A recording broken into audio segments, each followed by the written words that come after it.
স্বাগতম জানবো ও শিখবো চ্যানেলে। আজকের ভিডিওতে আমরা আলোচনা করব প্রখ্যাত ইসলামিক বক্তা ও ধর্মীয় শিক্ষা প্রতিষ্ঠান ইসলামী রিসার্চ ফাউন্ডেশন IRF এর প্রতিষ্ঠাতা ডক্টর জাকির নায়েকের জীবনের কাহিনী নিয়ে।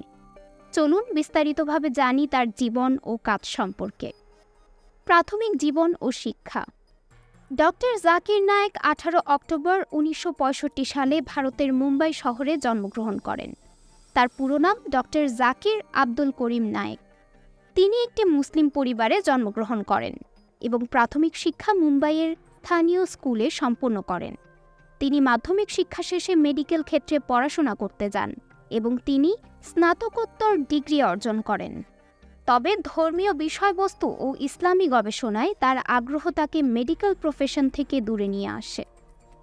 ইসলামী রিসার্চ ফাউন্ডেশন IRF প্রতিষ্ঠা। 1991 সালে ডক্টর জাকির নায়েক ইসলামী রিসার্চ ফাউন্ডেশন IRF প্রতিষ্ঠা করেন।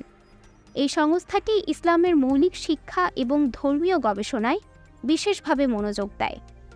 IRF এর মাধ্যমে ডক্টর নায়েক ইসলামী শিক্ষার প্রচার ও ইসলামের প্রতি শ্রদ্ধা বৃদ্ধির জন্য কাজ করেন। আন্তর্জাতিক বক্তা ও টেলিভিশন অনুষ্ঠান। ডক্টর জাকির নায়েক আন্তর্জাতিকভাবে পরিচিতি অর্জন করেন তার বক্তৃতা এবং টেলিভিশন অনুষ্ঠানের মাধ্যমে।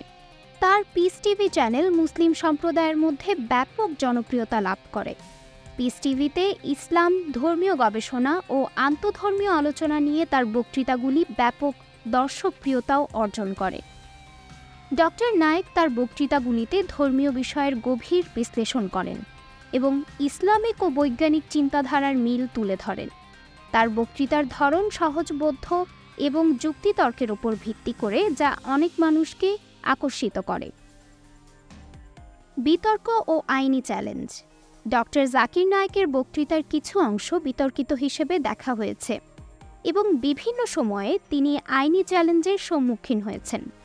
অনেক দেশেই তার বক্তৃতা ও কার্যক্রম নিয়ে আলোচনা সমালোচনা হয়েছে।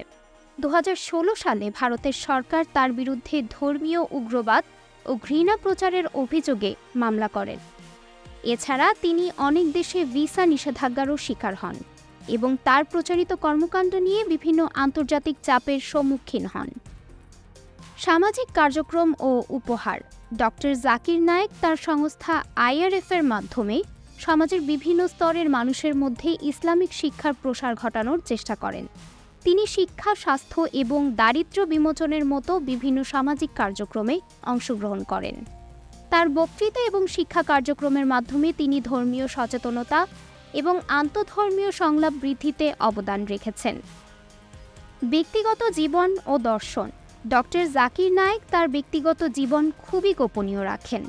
তিনি ইসলামের প্রচার ও শিক্ষার প্রতি তার নিবেদন ও অঙ্গীকারের জন্য পরিচিত।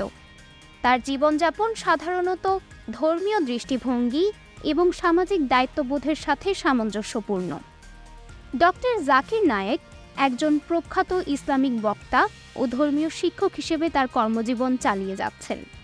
তার জীবন এবং কাজ ইসলামের প্রসারে এবং আন্তঃধর্মীয় সংলাপ বৃদ্ধিতে গুরুত্বপূর্ণ ভূমিকা রেখেছে। ভিডিওটি যদি আপনার জন্য সহায়ক হয় তাহলে দয়া করে লাইক এবং সাবস্ক্রাইব করুন এবং কমেন্টে আপনার মতামত জানান। ধন্যবাদ জানবো এবং শিখবো চ্যানেল দেখার জন্য।